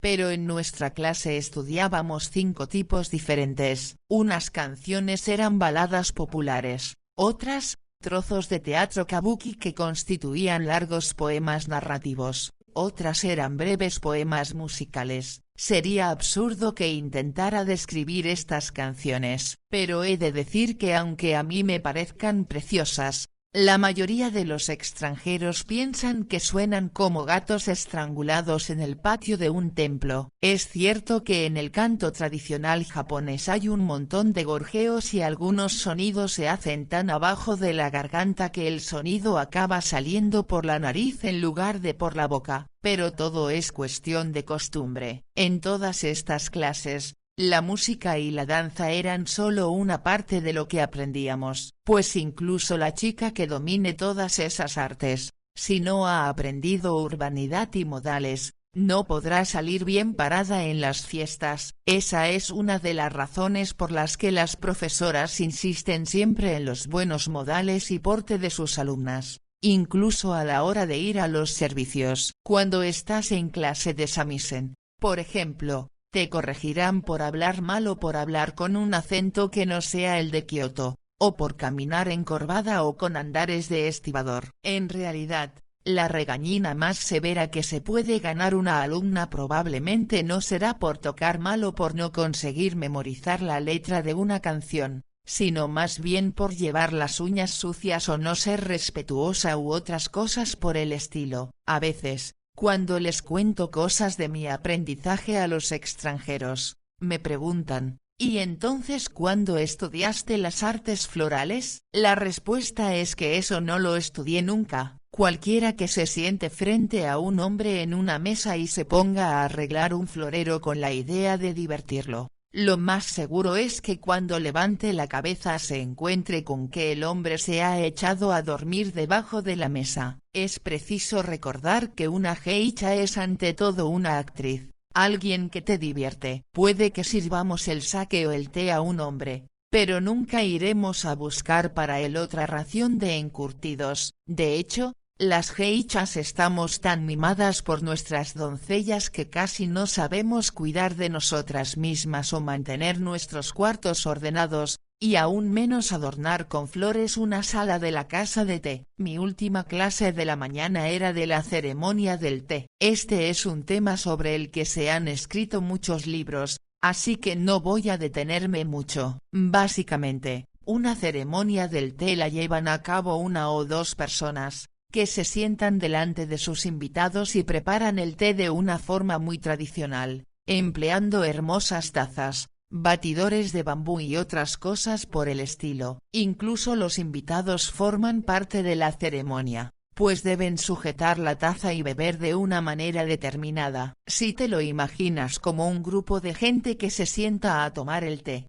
pues no tiene nada que ver con eso, más bien parece una danza, o incluso un tipo de meditación que se realizara de rodillas. El té propiamente dicho se hace con hojas de té en polvo, batidas con el agua hirviendo hasta lograr una espumosa mezcla verde que se llama matcha y que no suele gustar nada a los extranjeros. He de admitir que tiene un aspecto de agua jabonosa y un sabor amargo al que lleva un tiempo acostumbrarse. La ceremonia del té es una parte importante del aprendizaje de las geishas. No es raro que las fiestas privadas empiecen con una breve ceremonia del té, y los visitantes que vienen a Gion a ver las danzas rituales suelen ser invitados primero a un té preparado por las geishas. Mi profesora de la ceremonia del té era una mujer joven, de unos 25 años, que, como sabría más tarde, no era una buena geisha, pero estaba obsesionada con la ceremonia del té y la enseñaba como si fuera algo sagrado. Gracias a su entusiasmo aprendí a respetar sus enseñanzas, y he de decir que era la clase perfecta para el final de una larga mañana. Era un ambiente muy relajante, incluso hoy me sigue pareciendo que la ceremonia del té puede ser tan placentera como una noche de buen sueño. Lo que hace más difícil el aprendizaje de las geishas no son solo las artes que deben aprender, sino lo ajetreadas que se vuelven sus vidas. Tras pasar toda la mañana en clase, se espera que siga trabajando por la tarde lo mismo que antes de empezar el aprendizaje, y no duerme ninguna noche más de 3 o 5 horas. Durante mis años de aprendizaje me habría gustado desdoblarme en dos, a fin de no estar siempre tan ocupada. Le habría estado muy agradecida a mamita si me hubiera librado de mis tareas como lo había hecho con Calabaza, pero dada la apuesta que había hecho con Mamea, no creo que llegara siquiera a considerar la idea de dejarme más tiempo para practicar. Algunas de mis tareas fueron traspasadas a las criadas, pero la mayor parte de los días tenía más responsabilidades de las que podía hacerme cargo, además de tocar por lo menos 1 hora de samisen todas las tardes. En invierno, se nos obligaba a las dos, a Calabaza y a mí, a fortalecer las manos, metiéndolas en agua helada hasta que gritábamos de dolor y luego tocando fuera en al aire gélido del patio. Sé que suena cruel, pero así se hacían las cosas entonces, y, en realidad, fortalecer las manos de esta manera me ayudó a tocar mejor. El miedo escénico te deja las manos insensibles, pero si te has acostumbrado a tocar con las manos insensibles y doloridas, ese miedo deja de ser un gran problema. Al principio, Calabaza y yo tocábamos juntas el samisen todas las tardes, después de 1 hora de clase de lectura y escritura con la tía. Desde mi llegada a la Oki ya había estudiado japonés con ella, y ella se ponía muy pesada con los buenos modales, pero Calabaza y yo nos lo pasábamos muy bien tocando juntas. Si nos reíamos demasiado alto, la tía o una de las criadas venía a regañarnos, pero mientras no hiciéramos mucho ruido y rasgáramos el samisen mientras hablábamos, podíamos pasar ese rato disfrutando de nuestra mutua compañía. Era el momento del día que más esperaba, pero una tarde en que Calabaza estaba ayudándome con una técnica para ligar unas notas con otras, apareció Atsumono en el pasillo, delante de nosotras. Ni siquiera la habíamos oído entrar en la hoquilla. Mira, la futura hermana pequeña de Mamea, me dijo. Añadió futura porque Mamea y yo no seríamos oficialmente hermanas hasta que yo no debutara como aprendiza de geisha. Podría haberte llamado señorita estúpida, continuó Atsumono, pero después de lo que acabo de ver, creo que mejor reservo ese título para Calabaza. La pobre Calabaza bajó el samisen y lo dejó sobre el regazo, como un perrillo metiendo el rabo entre las piernas. ¿He hecho algo malo?, preguntó. No tenía que mirar a Atsumono directamente a la cara para saber que estaba roja de ira. Me asustaba pensar en lo que sucedería a continuación. Pues nada, exclamó Atsumono. No me había dado cuenta de lo atenta que eras. Lo siento, Atsumono. Estaba intentando ayudar a Chiyo-kon. Pero Chiyo no necesita tu ayuda. Cuando necesite ayuda con el samisen, que vaya a pedírsela a su profesora. ¿Es que de verdad vas a tener una calabaza hueca por toda cabeza? Y al llegar a este punto, Atsumono le dio semejante pellizco en el labio a Calabaza, que el samisen se resbaló de su regazo a la plataforma donde estábamos sentadas, desde donde cayó al pasaje del patio. Tú y yo vamos a tener unas palabras, le dijo Atsumono. Guarda el samisen. Yo me quedaré aquí para asegurarme de que no haces más tonterías. Cuando Atsumono terminó, la pobre Calabaza saltó a recoger el samisen y empezó a desmontarlo. Me lanzó una lastimera mirada, y pensé que entonces se calmaría, pero le empezó a temblar el labio, y luego toda la cara, como el suelo antes de un terremoto. Entonces soltó las piezas del samisen en la pasarela y se llevó la mano al labio, que ya había empezado a hinchársele, mientras que las lágrimas le manaban por las mejillas. A Atsumono se le suavizó la expresión, como si la tormenta se hubiera dispersado, y se volvió hacia mí con una sonrisa satisfecha. «Tendrás que buscarte otra amiguita», me espetó. Después de que hayamos tenido nuestra pequeña charla, no creo que Calabaza vaya a ser tan tonta de volver a dirigirte la palabra. «No es verdad, Calabaza». Calabaza asintió con un movimiento de cabeza, pues no tenía otra elección, pero yo pude ver la pena que le daba. No volvimos a practicar juntas el samisen. La siguiente vez que fui a visitar a Mamea le conté este incidente. «Espero que las palabras de Atsumono se te hayan quedado bien grabadas», me dijo. «Si Calabaza no va a volver a dirigirte la palabra,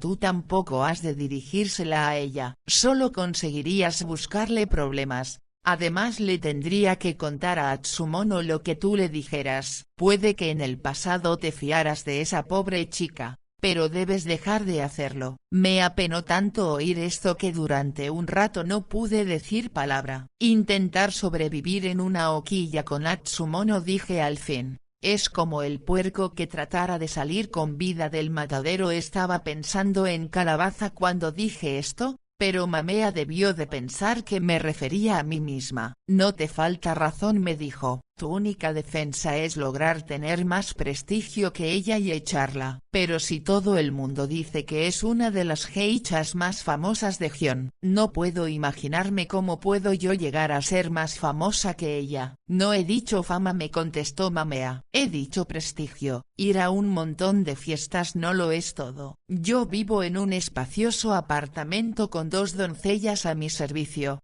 mientras que Atsumono, que probablemente va a tantas fiestas como yo, continúa viviendo en la Okillanita». Cuando hablo de tener prestigio, me refiero a la geisha que se ha ganado su independencia. Mientras no posea su propia colección de kimonos o no haya sido adoptada como hija de la Okilla en la que vive, que viene a ser más o menos lo mismo, la geisha estará en poder de alguien toda su vida. ¿Tú has visto algunos de los kimonos de mi colección? ¿No? ¿Cómo te crees que los he conseguido? He pensado que tal vez había sido adoptada por alguna Okilla antes de cambiarse a vivir en este apartamento. Pues sí que viví en una Okilla hasta hace más o menos 5 años. Pero la dueña tiene una hija propia, no adoptaría otra. Entonces, si me permite la pregunta, ¿se compró usted toda la colección de kimonos? ¿Cuánto te crees que gana una geisha? Chilló. Una colección completa de kimonos no significa 2 o 3 para cada estación. Hay hombres cuya vida gira en torno a Gion. Se aburrirían de ti si te vieran vestida igual noche tras noche. Debí de poner tal cara de asombro que Mamea soltó una carcajada. «No te pongas triste», chilló. «Este acertijo tiene una solución. Mi Danna es un hombre generoso y ha sido él quien me ha comprado la mayoría de estos vestidos. Por eso tengo más prestigio que Atsumono. Tengo un Danna rico. Ella hace años que no lo tiene. Llevaba en Gion el tiempo suficiente para saber un poco qué era aquello del Danna. Es el término que las esposas emplean para llamar a sus maridos. O, más bien, lo era en mi tiempo. Pero cuando una geisha habla de su Danna no está hablando de su marido. Las geishas no se casan, o, al menos, las que se casan dejan de ser geishas. Verás, a veces, después de una fiesta con geishas, algunos hombres no se quedan satisfechos sencillamente con haber coqueteado un rato y anhelan algo más. Algunos se contentan con ir a lugares como Miyagawa-cho, donde contribuirán con su propio sudor al olor de aquellas casas tan repugnantes que vi el día que encontré a mi hermana. Otros hombres reúnen el valor suficiente para inclinarse con la vista nublada hacia la geisha que tienen al lado y susurrarle al oído algo relativo a cuánto le cobraría. Una geisha con poco nivel podría aceptar este tipo de arreglo. Probablemente querrá aumentar sus ingresos y aceptará prácticamente todo lo que se le ofrezca. Puede que una mujer así se llame a sí misma geisha, pero yo creo que hay que verla bailar, tocar el samisen, y realizar la ceremonia del té antes de decidir si es una verdadera geisha. Una verdadera geisha nunca echará a perder su reputación de este modo, poniéndose a disposición de un hombre por una sola noche. No voy a fingir que las geishas nunca se entregan a un hombre de forma pasajera sencillamente porque lo encuentran atractivo, pero eso forma parte de su vida privada. Las geishas también tienen pasiones como todo el mundo, y cometen los mismos errores que comete todo el mundo. La geisha que se atreve a correr este riesgo solo espera que no la descubran. Está en juego su reputación, pero aún está más en juego su permanencia con su danna, si lo tiene. Y además podría despertar la cólera de la propietaria de su hoquilla. Una geisha decidida a seguir por el sendero de la pasión se arriesgará a todo ello, pero ciertamente no lo hará por un dinerillo que bien podría ganarse más fácilmente y de una forma legal. Así que, como ves, una geisha del primer o segundo rango no se puede comprar para una sola noche, por nadie. Pero si el hombre adecuado está interesado en algo más, no una sola noche, sino un tiempo mucho más largo y si las condiciones que ofrece son convenientes, en ese caso, cualquier geisha aceptará encantada este arreglo. Las fiestas y todo eso está muy bien, pero en Gion el dinero de verdad lo ganas si tienes danna, y la geisha que no lo tiene como Atsumono, es como un gato callejero, sin un amo que lo alimente. Se podría esperar que en el caso de una mujer tan guapa como Atsumono habría habido hombres verdaderamente interesados en ser su danna, y estoy segura de que se lo propusieron muchos. De hecho, tuvo uno durante una temporada, pero por alguna razón u otra había irritado hasta tal punto a la propietaria de la casa de Mizuki, que era la que más frecuentaba, que desde entonces cada vez que un hombre preguntaba por ella le decían que no estaba disponible, lo que ellos entendían como que ya tenía danna, aunque, en realidad, no era así. Al echar a perder su relación con la dueña de la casa de té, Atsumono se perjudicó sobre todo a sí misma. Como era una geisha famosa, hacía el dinero suficiente para tener contenta a mamita, pero como no tenía danna no sacaba lo bastante para ganarse su independencia y dejar la hoquilla para siempre, ni tampoco podía registrarse en otra casa de té cuya propietaria se aviniera a ayudarla a encontrar un danna. Ninguna de las otras casas de té querría poner en peligro sus relaciones con la Mizuki. Claro está que la mayoría de las geishas no están atrapadas de este modo. En lugar de ello, dedican todo su tiempo a hechizar a los hombres con la esperanza de que finalmente alguno pida información sobre ella a la dueña de la casa de té. Muchas veces esto no lleva a ningún lado. Puede que cuando se investigue al hombre, se descubra que tiene poco dinero, o puede que se eche atrás cuando alguien le sugiera que regale a la geisha en cuestión un kimono caro como prueba de buena voluntad. Pero si las semanas de negociación terminan favorablemente, la geisha y su nuevo danna participarán en una ceremonia similar a la de hermanamiento de las geishas. En la mayoría de los casos este vínculo durará unos 6 meses, tal vez más, pero tampoco mucho más porque, claro, los hombres enseguida se cansan de lo mismo. Los términos del acuerdo obligarán probablemente al danna a pagar una parte de la deuda de la geisha y a cubrir muchos de sus gastos mensuales, tales como la compra de artículos de maquillaje y, tal vez, una parte de la escuela y también, quizá, el médico, cosas de ese tipo. Pese a todos estos dispendios, el hombre continuará pagando lo que se paga normalmente por hora cada vez que quiera pasar tiempo con ella, igual que el resto de los clientes. Pero también tiene derecho a ciertos privilegios. Estas serían las condiciones del acuerdo en el caso de la geisha media, pero una geisha de alto nivel, de las que había unas 30 o 40 en todo Gion, esperará mucho más. Para empezar, ni tan siquiera considerará empañar su reputación con una ristra de danna, sino que tendrá solo 1 o 2 en toda su vida. Y su danna no solo le cubrirá todos sus gastos, tales como los derechos de registro, las clases y las comidas, sino que también le proporcionará dinero de bolsillo, le financiará espectáculos de danza y le comprará kimonos y joyas. Y, por supuesto, cuando pase tiempo con ella, no pagará el precio que ella tenga fijado por hora, lo más seguro es que pague más, como un gesto de buena voluntad. Mamea era una de esas geishas de alto nivel. En realidad, como más tarde me enteraría, era una de las 2 o 3 geishas más conocidas de todo Japón. Es posible que hayas oído hablar de la famosa geisha Mametsuki, que tuvo una aventura con el primer ministro de Japón poco después de la Guerra Mundial y causó un gran escándalo. Pues bien,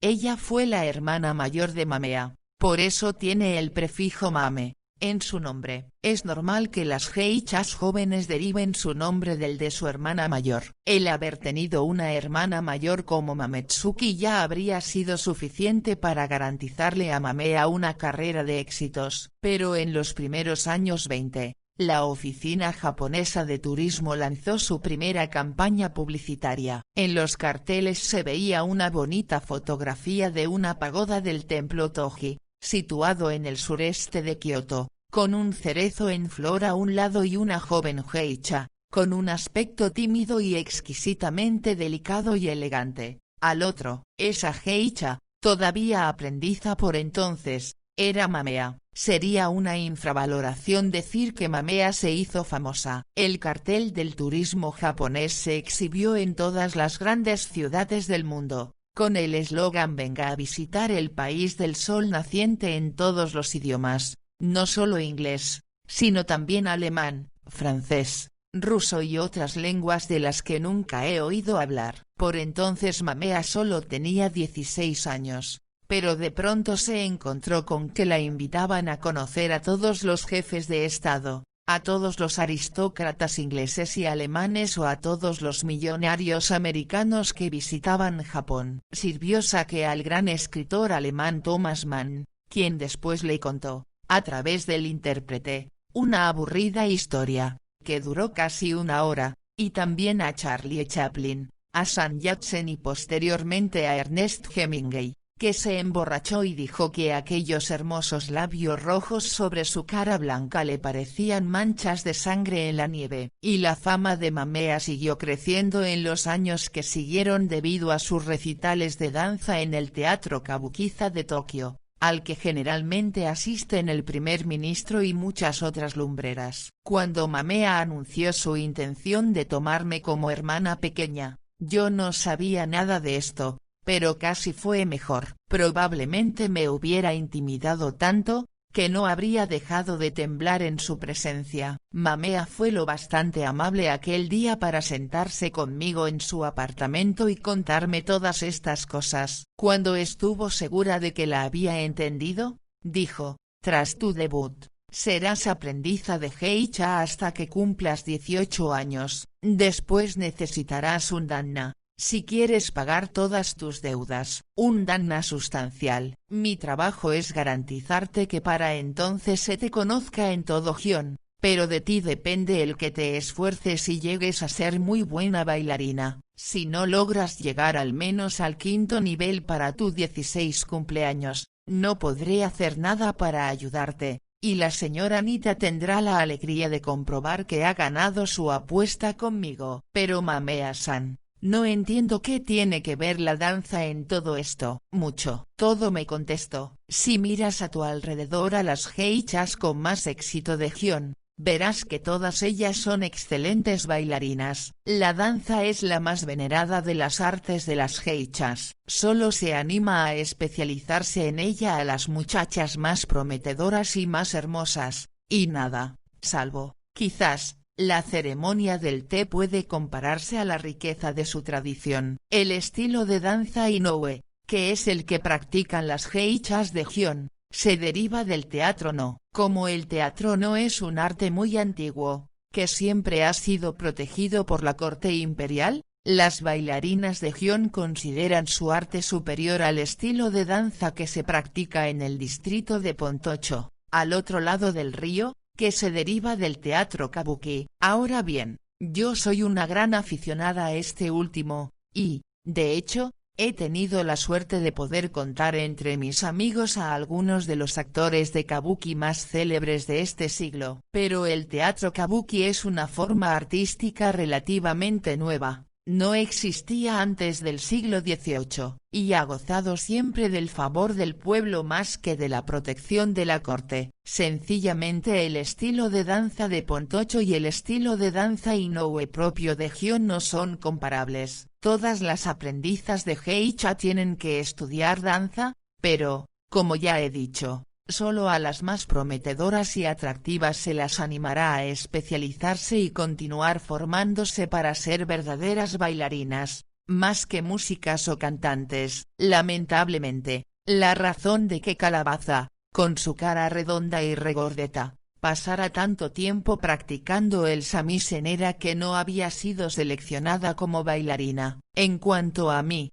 no era tan hermosa como para que no se me ofreciera otra opción que bailar, como era el caso de Atsumono. Me pareció que solo demostrando a mis maestras que estaba deseosa de trabajar tanto como fuera necesario podría llegar a ser bailarina. Gracias a Atsumono, sin embargo, mis clases tuvieron un mal principio. Mi maestra era una mujer de unos 50 años, a la que apodábamos señorita Culito, porque la piel se le amontonaba en el cuello, formando justo debajo de la barbilla algo parecido a un pequeño trasero. La señorita Culito odiaba a Atsumono tanto como la mayoría de las habitantes de Gion. Atsumono lo sabía, ¿y qué te crees que hizo? Fue a hablar con ella. Esto lo sé porque la misma señorita Culito me lo contaría años después, y le dijo, ¿podría pedirle un favor, profesora? Tengo puesto un ojo en una de sus alumnas, que parece una chica muy dotada. Le estaría muy agradecida si pudiera decirme qué opina usted de ella. Se llama Chiyo,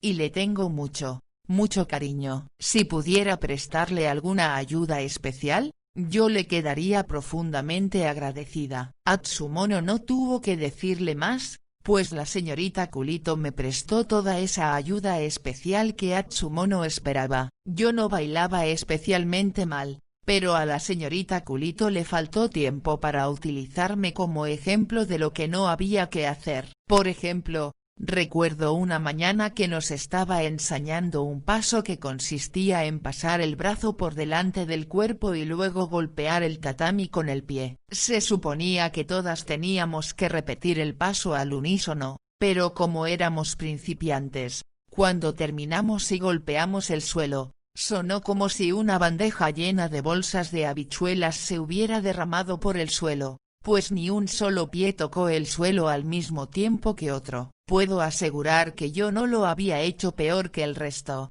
pero la señorita Culito se acercó a mí, con el pequeño trasero que le colgaba de la barbilla temblándole, y se golpeó el muslo con el abanico cerrado varias veces antes de darme con él en la cabeza. No se golpea el suelo en cualquier momento, dijo, y no se debe crispar la barbilla. En las danzas Inoue, se debe mantener la cara lo más inexpresiva posible, a imitación de las máscaras típicas del teatro. No. Pero mira que regañarme porque había crispado la barbilla cuando la suya temblaba de ira. Yo estaba a punto de llorar, porque me había golpeado con el abanico, pero el resto de la clase rompió a reír. La señorita Culito me echó la culpa de las risas, y me expulsó de la clase, castigada. No puedo decir lo que hubiera sido de mí bajo su cuidado, de no haber ido Mamea a hablar con ella para hacerle comprender lo que había sucedido realmente. Por mucho que la profesora odiara antes a Atsumono,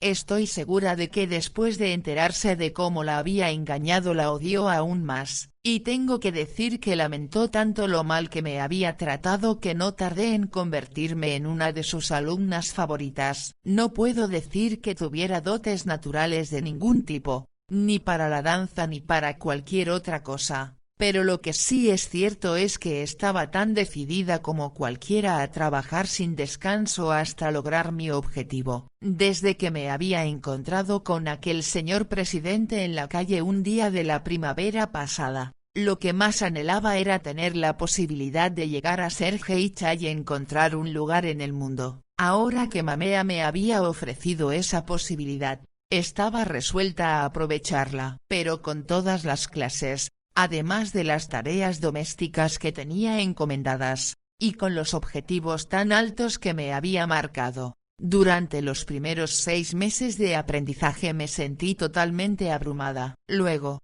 pasado este tiempo, descubrí pequeños trucos que me ayudaron a llevarlo con más tranquilidad. Por ejemplo, encontré una manera de practicar el samisen mientras hacía los recados. Recordaba una melodía en la cabeza al tiempo que me imaginaba vívidamente los movimientos de mi mano izquierda en el mástil y los de la derecha rasgando las cuerdas con la púa. De este modo, a veces, cuando me ponía el instrumento real en el regazo, era capaz de tocar bastante bien una canción que solo había tocado una vez. Alguna gente creía que no había tenido que ensayarla para aprenderla, pero, en realidad, la había practicado en mi cabeza yendo y viniendo por las calles de Gion. Para aprenderme las baladas y las otras canciones que estudiábamos en la escuela, empleaba otro truco distinto. Desde pequeña había tenido cierta facilidad para repetir con bastante exactitud al día siguiente una pieza de música que había escuchado por primera vez la noche anterior. No sé por qué, supongo que es algo característico de mi personalidad, así que empecé a escribir las letras de las canciones antes de irme a dormir. Luego, cuando me despertaba, mientras mi mente estaba todavía fresca e impresionable, las leía antes incluso de estirarme en el futón. Por lo general, me bastaba con esto, pero con las canciones más difíciles, utilizaba el truco de buscar imágenes que me recordaran la melodía. Por ejemplo, la rama caída de un árbol me hacía pensar en el sonido del tambor, o un arroyo golpeando contra una roca me recordaba que tenía que doblar la cuerda del samisen para elevar el tono de la nota, y me imaginaba toda la canción como si fuera un paseo por el campo. Pero, por supuesto, el reto mayor y el más importante para mí era la danza. Durante meses había intentado poner en práctica todos los trucos que se me habían ocurrido, pero no me servían de nada. Entonces, un día, la tía se puso furiosa conmigo porque derramé el té en la revista que ella estaba leyendo. Lo extraño es que en el preciso momento en que se volvió contra mí, yo le estaba dedicando los más agradables pensamientos. Tras esto me sentí muy apenada y me encontré pensando en mi hermana, que estaba en algún lugar de Japón sin mí, y en mi madre, quien esperaba que descansara en paz en el paraíso, y en mi padre a quien no le había importado vendernos y vivir solo el resto de sus días. A medida que pensaba todas estas cosas, empezó a pesarme el cuerpo, así que subí al cuarto donde dormíamos Calabaza y yo, pues mamita me había trasladado allí después de la visita de Mamea a nuestra hoquilla. En lugar de echarme en el tatami y empezar a llorar, moví el brazo, como si me llevara la mano al pecho trazando un gran círculo. No sé por qué lo hice, era un paso de una danza que habíamos estudiado aquella mañana y que me había parecido muy triste. Al mismo tiempo pensé en aquel señor presidente y en cuánto más fácil sería mi vida si pudiera encomendarme a un hombre como él. Me pareció que el suave movimiento de mi brazo al girar en el aire expresaba estos sentimientos de pena y deseo. Era un movimiento que mostraba una gran dignidad. No era como el de una hoja revoloteando antes de caer al suelo, sino como el de un barco deslizándose sobre las aguas del océano. Supongo que lo que quería decir con dignidad era una especie de confianza, o certeza, de que una pequeña ráfaga de viento o el cabrilleo de una ola no iban a modificarlo. Lo que descubrí aquella tarde fue que cuando tenía el cuerpo apesadumbrado, me movía con mayor dignidad, y si me imaginaba al presidente mirándome, mis movimientos adquirían tal profundidad de sentimiento que a veces cada paso de la danza equivalía a una especie de interacción con él. Girar con la cabeza ligeramente ladeada podría representar la pregunta: ¿dónde vamos a pasar el día, señor presidente? Extendiendo el brazo y abriendo el abanico mostraba lo agradecida que me sentía de que me hubiera honrado con su compañía. Y cuando un poco después cerraba de golpe el abanico, lo que quería decirle era que nada en la vida me importaba tanto como agradarle.